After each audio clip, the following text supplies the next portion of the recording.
Hello दोस्तों, एक बार फिर से स्वागत है आप सभी को हमारे YouTube channel study point coaching में।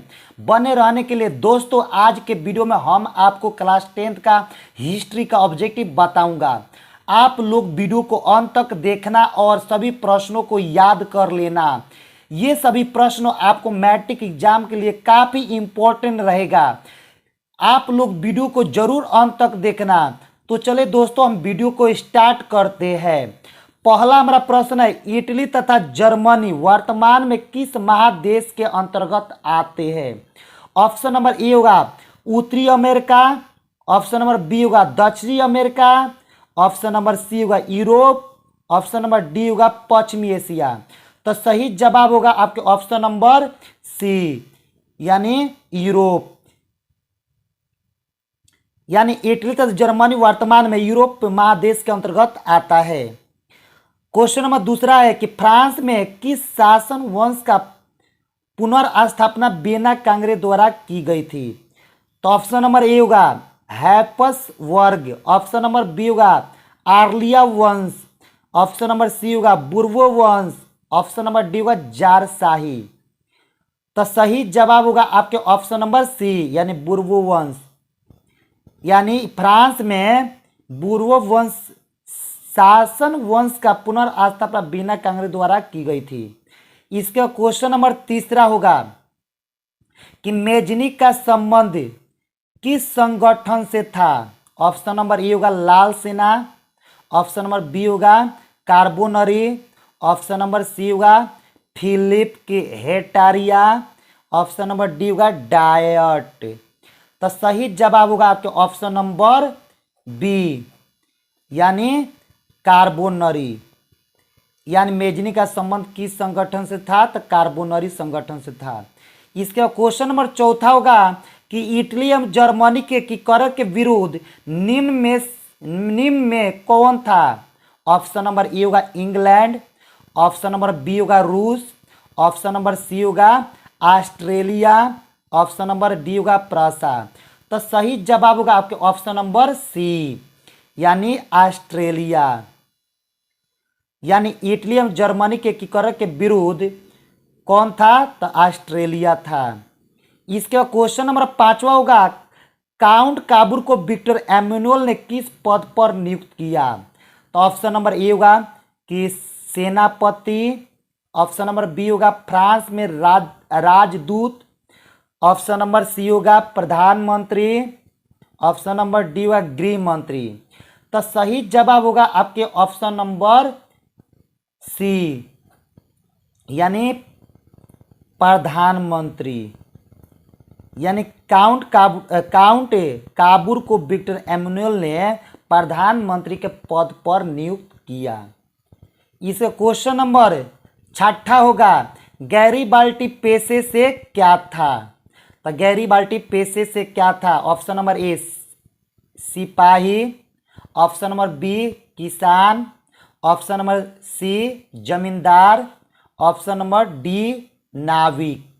तो सही जवाब होगा आपके क्वेश्चन नंबर छठा के आंसर ऑप्शन नंबर डी, यानी एक नाविक। यानी गैरीबाल्टी पेशे से क्या था? एक नाविक था। सही जवाब होगा आपके option number D. Question number सातवां है जर्मन राइन राज्य का निर्माण किसने किया था? जर्मन राइन राज्य का निर्माण किसने किया था? ऑप्शन नंबर ए लुई 18वां, option number B Napoleon Bonaparte, option number C Napoleon third, option number D Bismarck. तो सही जवाब होगा आपके ऑप्शन नंबर बी, यानी नेपोलियन बोनापार्ट। यानी जाल्वेनिन क्वेश्चन है सातवां की जर्मन राइन राज्य का निर्माण किसने किया था? तो किसने किया था? नेपोलियन बोनापार्ट ने किया था। इसके क्वेश्चन नंबर आठवां होगा जाल्वेरिन एक संस्था थी। ऑप्शन नंबर ए क्रांतिकारियों की, ऑप्शन नंबर बी व्यापारियों की, ऑप्शन नंबर सी विद्वानों की, ऑप्शन नंबर डी पादरी एवं सामंतों की। तो सही जवाब होगा आपके ऑप्शन नंबर बी, व्यापारियों की। यानी जाल्वेरिन एक संस्था थी, तब व्यापारियों की। इसके बाद क्वेश्चन नंबर 9 है कि रक्त एवं लौ की नीति का उल्लंघन किसने किया था। रक्त एवं लौ की नीति का उल्लंघन किसने किया था। Option number A Mazzini, option number B Hitler, option number C Bismarck, option number D William first.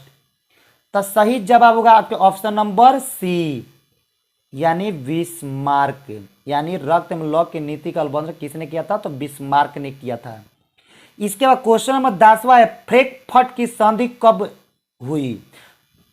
तो ऑप्शन नंबर ए 1864 ईस्वी में, ऑप्शन नंबर बी 1866 ईस्वी, ऑप्शन नंबर सी 1870 ईस्वी, ऑप्शन नंबर डी 1871 ईस्वी। तो सही जवाब होगा आपके ऑप्शन नंबर डी यानी 1871 ईस्वी। यानी फ्रैंकफर्ट की संधि कब हुई थी, तो 1871 ईस्वी में हुई थी। इसके बाद क्वेश्चन नंबर 11 है आपका, यूरोपवासियों के लिए किस देश का साहित्य एवं ज्ञान विज्ञान प्रेरणा स्रोत रहा। तो option number A Germany, option number B यूनान, ऑप्शन नंबर सी तुर्की, ऑप्शन नंबर डी इंग्लैंड। तो सही जवाब होगा आपके ऑप्शन नंबर बी यानी यूनान। यानी यूरोपवासियों के लिए यूनान देश का साहित्य एवं ज्ञान विज्ञान प्रेरणा स्रोत रहा। इसके क्वेश्चन नंबर 12 है 1829 ईस्वी में एड्रियानोपुल की संधि किस देश के साथ हुई। तो ऑप्शन नंबर ए तुर्की, ऑप्शन नंबर बी यूनान, option number C Hungary, option number D Poland. तो सही जवाब होगा आपके ऑप्शन नंबर बी यूनान। यानी 1829 ईस्वी में एड्रियानोपुल की संधि यूनान देश के साथ हुई थी। इसका क्वेश्चन नंबर 13 है कि ओटो को निम्न में कहाँ का राजा घोषित किया गया। क्वेश्चन है 13 नंबर कि ओटो को निम्न में कहाँ का राजा घोषित किया गया। तो ऑप्शन नंबर ए होगा रूस, ऑप्शन नंबर बी होगा यूनान, ऑप्शन नंबर सी होगा फ्रांस, ऑप्शन नंबर डी होगा जर्मनी। तो सही जवाब होगा आपके ऑप्शन नंबर बी यूनान। सही जवाब होगा आपके ऑप्शन नंबर बी यूनान। इसके बाद क्वेश्चन नंबर 14 है कि यूनान को एक स्वतंत्र राष्ट्र घोषित किया गया। यूनान को एक स्वतंत्र राष्ट्र घोषित किया गया। ऑप्शन नंबर ई होगा 1830 ईस्वी, ऑप्शन नंबर बी होगा 1832 ईस्वी, ऑप्शन नंबर सी होगा 1836 ईस्वी, ऑप्शन नंबर डी होगा 1842 ईस्वी। तो सही जवाब होगा आपके ऑप्शन नंबर बी यानी 1832 ईस्वी। यानी यूनान को एक स्वतंत्र राष्ट्र 1832 ईस्वी में घोषित किया गया था। इसके बाद क्वेश्चन नंबर 15 होगा कि निम्न में किस वर्ष अलेक्जेंडर चिपलांटी के नेतृत्व में यूनान में विद्रोह शुरू हो गया। तो ऑप्शन नंबर ए होगा 1815 ईस्वी, ऑप्शन नंबर बी होगा 1821 ईस्वी, ऑप्शन नंबर सी होगा 1824 ईस्वी, ऑप्शन नंबर डी होगा 1832 ईस्वी। तो सही जवाब होगा आपके ऑप्शन नंबर बी यानी 1821 ईस्वी। यानी 1821 ईस्वी अलेक्जेंडर चिपलांटी के नेतृत्व में यूनान में विद्रोह शुरू हो गया। इसका क्वेश्चन नंबर 16 है कि हितेरिया फिलाइक नामक संस्था की स्थापना हुई। क्वेश्चन है 16 नंबर कि हितेरिया फिलाइक नामक संस्था की स्थापना हुई। ऑप्शन नंबर ए पेरिस में, ऑप्शन नंबर बी लंदन में, ऑप्शन नंबर सी ओडिशा में, ऑप्शन नंबर डी इनमें से कोई नहीं। तो सही जवाब होगा आपके ऑप्शन नंबर सी ओडिशा में। ओडिशा में यानी हितेरिया फिलाइक नामक संस्था की स्थापना कहाँ हुई? तो ओडिशा में हुई। इसके बाद क्वेश्चन नंबर 17 है कि निम्न में कौन जैकोबिन क्लब का सदस्य था? क्वेश्चन नंबर 17 है कि निम्न में कौन जैकोबिन क्लब का सदस्य था? तो option number A Tipu Sultan, option number B Murshid Quli Khan, option number C Bajirao, option number D इनमें से कोई नहीं। तो सही जवाब होगा आपके option number A Tipu Sultan. Option number A होगा टीपू सुल्तान, यानी टीपू सुल्तान जैकोबिन क्लब का क्या था? सदस्य था। इसका क्वेश्चन नंबर 18 कि वियना सम्मेलन की मेजबानी निम्न में किसने भाग लिया? यानी ऑप्शन नंबर ए होगा मेटरनिक, ऑप्शन नंबर बी होगा बिस्मार्क, ऑप्शन नंबर सी होगा चार्ल्स दसम, ऑप्शन नंबर डी होगा इनमें से कोई नहीं। तो सही जवाब होगा आपके ऑप्शन नंबर ए यानी मेटरनिक। यानी वियना सम्मेलन में मेजबानी मेटरनिक ने क्या किया? भाग लिया। वियना सम्मेलन में किसने भाग लिया? तो मेटरनिक ने भाग लिया। क्वेश्चन नंबर 19 है वियना सम्मेलन में किसने भाग लिया? क्वेश्चन नंबर 19 बोलता है कि वियना सम्मेलन में किसने भाग लिया? तो ऑप्शन नंबर ए है ब्रिटेन, ऑप्शन नंबर बी है रूस, ऑप्शन नंबर सी है प्रसा, ऑप्शन नंबर डी है ब्रिटेन, रूस, प्रसा और ऑस्ट्रेलिया। तो सही जवाब होगा आपके ऑप्शन नंबर डी यानी ब्रिटेन, रूस, प्रसा और ऑस्ट्रेलिया वियना सम्मेलन में वो भाग लिया। इसका क्वेश्चन नंबर 20 है। 20 नंबर प्रश्न है आपका कि चार्ल्स एल्बर्ट निम्न में कहाँ का शासक था? Option number A Sardinia Piedmont, option number B Poland, option number C Hungary, option number D यूनान। तो सही जवाब होगा आपके option number A Sardinia Piedmont, यानी चार्ल्स एल्बर्ट कहाँ का शासक था? तो सार्डिनिया पिडमाउंट का, ऑप्शन नंबर ए होगा। इसके बाद क्वेश्चन नंबर 21 है किस वर्ष गैरीबाल्टी ने रोम पर आक्रमण करने की योजना बनाई? ऑप्शन नंबर ए 1862 ईस्वी, ऑप्शन नंबर बी 1870 ईस्वी, ऑप्शन नंबर सी 1872 ईस्वी, ऑप्शन नंबर डी 1876 ईस्वी। तो सही जवाब होगा आपके ऑप्शन नंबर ए यानी 1862 ईस्वी। यानी गैरीबाल्टी 1862 ईस्वी में रोम पर क्या किया? आक्रमण करने की योजना बनाई। इसके बाद क्वेश्चन नंबर 22 है कि काबुल की मृत्यु किस वर्ष हुई? तो ऑप्शन नंबर ए 1862 ईस्वी, ऑप्शन नंबर बी 1864 ईस्वी, ऑप्शन नंबर सी 1870 ईस्वी, ऑप्शन नंबर डी 1877 ईस्वी। तो सही जवाब हो गया आपके ऑप्शन नंबर ए यानी 1862 ईस्वी। यानी काबुल की मृत्यु कब हुई? तो 1862 ईस्वी में काबुल की मृत्यु हुई। इसके बाद क्वेश्चन नंबर 23 है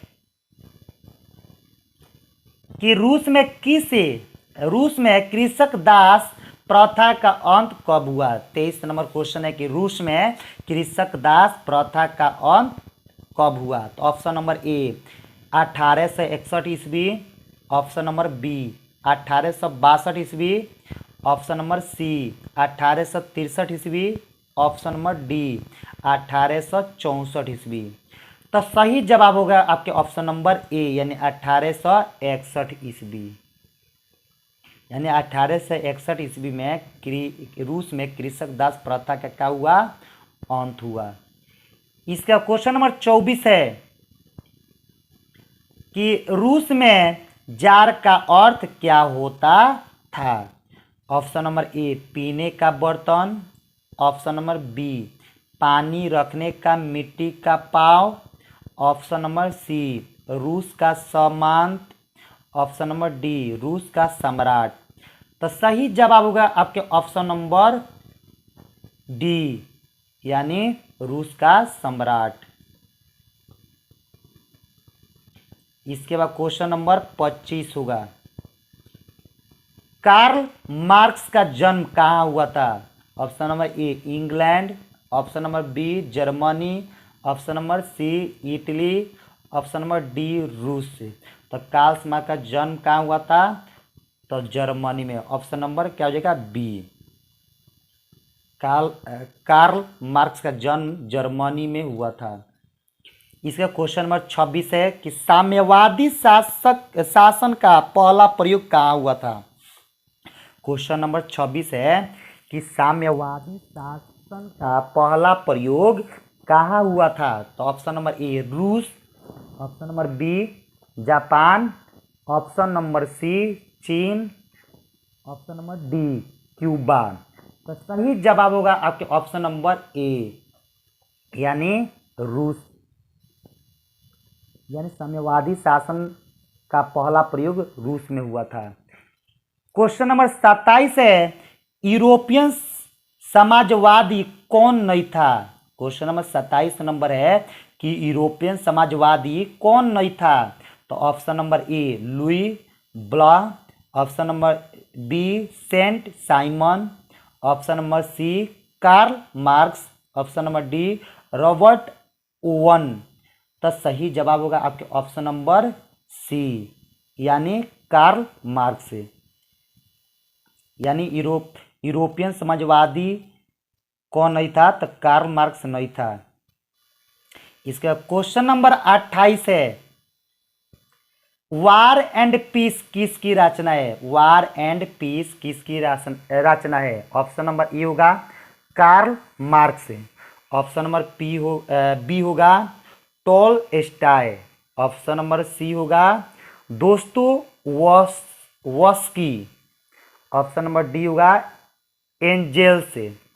तो सही जवाब होगा आपके ऑप्शन नंबर बी, यानी टॉलस्टॉय, यानी वार एंड पीस किसकी रचना है? तो टॉलस्टॉय की। क्वेश्चन नंबर 29 है, बोल्शेविक क्रांति कब हुई थी? तब फरवरी 1917 ईस्वी में, ऑप्शन नंबर बी नवंबर 1917 ईस्वी में, ऑप्शन नंबर सी अप्रैल 1917 ईस्वी में, ऑप्शन नंबर डी 1905 ईस्वी में।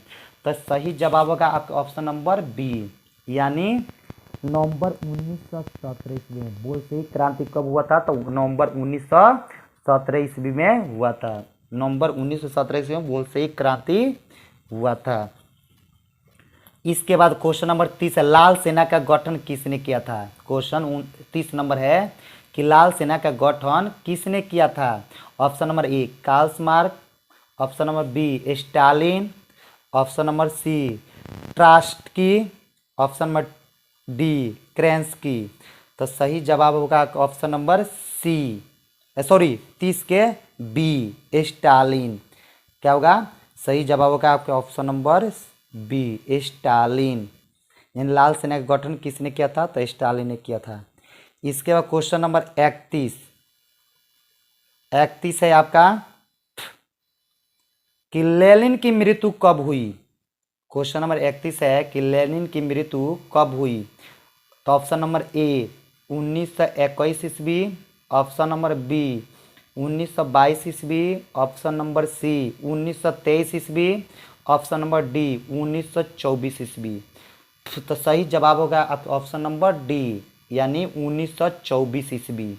लेनिन की मृत्यु कब हुई? तो 1924 ईस्वी हुई। लेनिन की मृत्यु 1924 ईस्वी में हुई। इसके बाद क्वेश्चन नंबर 32 है कि ब्रेस्ट लिटोवस्क की संधि किन देशों के बीच हुई थी? तो ऑप्शन नंबर ए होगा कि रूस और इटली, ऑप्शन नंबर बी होगा कि रूस और फ्रांस, ऑप्शन नंबर सी होगा रूस और इंग्लैंड, ऑप्शन नंबर डी होगा रूस और जर्मनी। तो सही जवाब होगा आपके ऑप्शन नंबर डी, यानी रूस और जर्मनी। क्या होगा? रूस और जर्मनी, यानी ब्रेस्ट लिटोवस्क की संधि रूस और जर्मनी देशों के बीच हुई थी।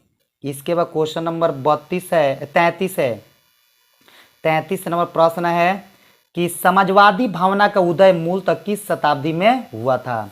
तो समाजवादी भावना का उदय मूलतः किस शताब्दी में हुआ था। ऑप्शन नंबर ए होगा 16वीं शताब्दी, ऑप्शन नंबर बी होगा 17वीं शताब्दी, ऑप्शन नंबर सी होगा 18वीं शताब्दी, ऑप्शन नंबर डी होगा 20वीं शताब्दी। तो सही जवाब होगा आपको ऑप्शन नंबर सी यानी 18वीं शताब्दी। यानी समाजवादी भावना का उदय मूलतः 18वीं शताब्दी में हुआ था। इसके बाद क्वेश्चन नंबर 34 है, समाजवादी चिंतक सेंट साइमन कहाँ का निवासी था। Option number A Italy, option number B Germany, option number C France, option number D रूस। तो सही जवाब होगा आपके ऑप्शन नंबर सी यानी फ्रांस। समाजवादी चिंतक सेंट साइमन कहाँ का निवासी था, तब फ्रांस का था। इससे क्वेश्चन नंबर 35 है, कार्ल मार्क्स का जन्म निम्न में कहाँ हुआ था। ऑप्शन नंबर ए ट्रियर नगर में, ऑप्शन नंबर बी बोन में, option number C Berlin, option number D इनमें से कोई नहीं। तो सही जवाब होगा आपके ऑप्शन नंबर ए यानी ट्रियर नगर में। यानी कार्ल मार्क्स का जन्म कहाँ हुआ था, ट्रियर नगर में। इसके बाद क्वेश्चन नंबर आपके 36 है कि मार्क्स ने किस वर्ष दास कैपिटल की रचना की। क्वेश्चन नंबर 36 है कि मार्क्स ने किस वर्ष दास कैपिटल की रचना की। तो ऑप्शन नंबर ए 1805 ईस्वी, ऑप्शन नंबर बी 1815 ईस्वी, ऑप्शन नंबर सी 1867 ईस्वी, ऑप्शन नंबर डी 1906 ईस्वी। तो सही जवाब होगा आपके ऑप्शन नंबर सी 1867 ईस्वी। यानी मार्क्स ने 1867 ईस्वी में दास कैपिटल की रचना की थी। इसके क्वेश्चन नंबर 37 है, निम्न में किसे समाजवादियों की बाइबिल कहा जाता है। क्वेश्चन नंबर 37 है कि निम्न में किसे समाजवादियों की बाइबिल कहा जाता है। ऑप्शन नंबर ए होगा war and peace, option number B होगा social contract, option number C होगा Das Kapital, option number D होगा इनमें से कोई नहीं। तो सही जवाब होगा आपके ऑप्शन नंबर सी यानी दास कैपिटल। इसके बाद क्वेश्चन नंबर 38 है कि प्रथम अंतर्राष्ट्रीय संघ की स्थापना कब हुई। तो ऑप्शन नंबर ए 1775 ईस्वी, ऑप्शन नंबर बी 1806 ईस्वी, ऑप्शन नंबर सी 1864 ईस्वी, ऑप्शन नंबर डी 1922 ईस्वी। तो सही जवाब आपका होगा ए, ऑप्शन नंबर क्या जगह ए यानी 1775 ईस्वी। यानी प्रथम अंतर्राष्ट्रीय संघ की स्थापना 1775 ईस्वी में हुई। इसके बाद क्वेश्चन नंबर 39 होगा कि द्वितीय अंतर्राष्ट्रीय संघ का सम्मेलन निम्न में कहाँ हुआ। क्वेश्चन नंबर 39 है कि द्वितीय अंतर्राष्ट्रीय संघ का सम्मेलन निम्न में कहाँ हुआ। तो ऑप्शन नंबर ए पेरिस में, option number B Bonn, option number C London, option number D Berlin. तो सही जवाब होगा आपके ऑप्शन नंबर ए यानी पेरिस। यानी द्वितीय अंतर्राष्ट्रीय संघ का सम्मेलन कहाँ हुआ, पेरिस में हुआ। इसका क्वेश्चन नंबर आपका 40 है, मजदूर दिवस कब मनाया जाता है। क्वेश्चन नंबर 40 है कि मजदूर दिवस कब मनाया जाता है। ऑप्शन नंबर ए 1 मई, ऑप्शन नंबर बी 5 जून, ऑप्शन नंबर सी 5 सितंबर, ऑप्शन नंबर डी 16 अक्टूबर। तो सही जवाब होगा आपके ऑप्शन नंबर ए यानी 1 मई। यानी मजदूर दिवस कब मनाया जाता है, 1 मई को। ऑप्शन नंबर ए होगा। इसके क्वेश्चन नंबर 41 है कि निम्न में किस वर्ष जार अलेक्जेंडर द्वितीय ने कृषि दासता समाप्त की। क्वेश्चन नंबर 41 है कि निम्न में किस वर्ष जार अलेक्जेंडर द्वितीय ने कृषि दासता समाप्त की। यानी ऑप्शन नंबर ई होगा 1861 ईस्वी, ऑप्शन नंबर बी होगा 1799 ईस्वी, ऑप्शन नंबर सी होगा 1906 ईस्वी। ऑप्शन नंबर डी होगा 1922 ईस्वी। तो सही जवाब होगा आपके ऑप्शन नंबर ए, यानी 1861 ईस्वी। यानी 1861 ईस्वी में जार अलेक्जेंडर द्वितीय ने कृषि दासता क्या कर दिया, समाप्त कर दिया। इसका क्वेश्चन नंबर 42 होगा, पोलो ने निम्न में किस वर्ष विद्रोह किया। तो ऑप्शन नंबर ए 1863 ईस्वी। ऑप्शन नंबर बी 1905 ईस्वी। ऑप्शन नंबर सी 1915 ईस्वी। ऑप्शन नंबर डी 1926 ईस्वी। तो सही जवाब होगा आपके ऑप्शन नंबर ए, यानी 1863 ईस्वी। यानी 1863 ईस्वी में पोलो ने क्या कर लिया, विद्रोह किया। इसका क्वेश्चन नंबर 43 होगा कि हिंद चीन क्षेत्र में कौन से देश आते हैं। क्वेश्चन है 43 नंबर कि हिंद चीन क्षेत्र में कौन से देश आते हैं। तो ऑप्शन नंबर ए होगा चीन, Vietnam, Laos. Option number B होगा हिंद, चीन, Vietnam, Laos. Option number D होगा कंबोडिया। ऑप्शन नंबर सी होगा Cambodia, Vietnam, Laos. Option number D होगा कंबोडिया, वियतनाम, चीन, थाईलैंड। यानी सही जवाब होगा आपके ऑप्शन नंबर सी, यानी कंबोडिया, वियतनाम, लाओस। हिंद चीन क्षेत्र में कौन कौन देश आते हैं, तो कंबोडिया, वियतनाम, लाओस। इसका क्वेश्चन नंबर 44 है कि अंकोर वाट का मंदिर कहाँ है। क्वेश्चन 44 है कि अंकोर वाट का मंदिर कहाँ स्थित है। Option number A Vietnam. Option number B Thailand. Option number C Laos. Option number D Cambodia. तो सही जवाब होगा आपके ऑप्शन नंबर डी, यानी कंबोडिया। अंकोर वाट के मंदिर कहाँ है, तो कंबोडिया में है। इसका क्वेश्चन नंबर आपका 45 है। क्वेश्चन 45 है कि हिंद चीन पहुंचने वाले प्रथम व्यापारी थे। हिंद चीन पहुंचने वाला प्रथम व्यापारी कौन थे। Option number A England.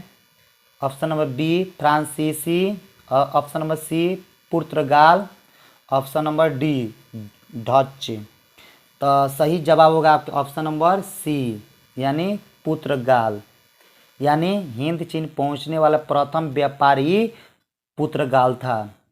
Option number C होगा। इसके बाद क्वेश्चन नंबर 46 है कि हिंद चीन में बसने वाले फ्रांसीसी कहे जाते थे।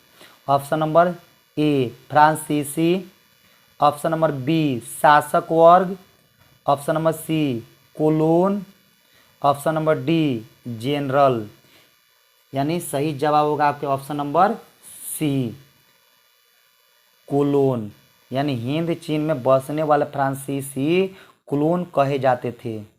इसके बाद क्वेश्चन नंबर 47 है नरोत्तम सिंहानुक कहाँ के शासक थे। क्वेश्चन नंबर 47 है कि नरोत्तम सिंहानुक कहाँ के शासक थे। तो ऑप्शन नंबर ए होगा वियतनाम। ऑप्शन नंबर बी होगा लाओस। ऑप्शन नंबर सी होगा थाईलैंड। ऑप्शन नंबर डी होगा कंबोडिया। तो सही जवाब होगा आपके ऑप्शन नंबर डी, यानी कंबोडिया। इसके बाद क्वेश्चन नंबर 48 है कि the history of the loss of Vietnam किसने लिखा। क्वेश्चन नंबर 48 है कि the history of the loss of Vietnam किसने लिखा। तो ऑप्शन नंबर ए हो Chi Minh. Option number B Phan Boi Chau. Option number C Quang. Option number D Trieu. तो सही जवाब होगा आपके ऑप्शन नंबर बी, यानी फान बोई चाऊ। यानी the history of the loss of Vietnam किसने लिखा, तब फान बोई चाऊ ने लिखा। इसका क्वेश्चन 49 है कि मार्च 1946 ईस्वी में फ्रांस एवं वियतनाम के बीच होने वाला समझौता किस नाम से जाना जाता है। तो ऑप्शन नंबर ए जनेवा समझौता। ऑप्शन नंबर बी हनोई समझौता। ऑप्शन नंबर सी पेरिस समझौता। ऑप्शन नंबर डी निरपेक्ष समझौता। सही जवाब होगा आपके ऑप्शन नंबर बी, यानी हनोई समझौता। यानी मार्च 1946 ईस्वी में फ्रांस एवं वियतनाम के बीच होने वाला समझौता हनोई समझौता के नाम से जाना जाता है। इसका क्वेश्चन नंबर 50 है। क्वेश्चन नंबर आपका 50 होगा, प्रश्न 50 होगा, किस प्रसिद्ध दार्शनिक ने एक अदालत लगाकर अमेरिका को वियतनाम युद्ध के लिए दोषी करार दिया? तो option number A Russell, option number B Ho Chi Minh, option number C Norodom Sihanouk, option number D Rousseau. तो सही जवाब होगा आपके ऑप्शन नंबर ए रसेल। यानी रसेल प्रसिद्ध दार्शनिक ने एक अदालत लगाकर अमेरिका को क्या कर दे, वियतनाम युद्ध के लिए दोषी करार दिया।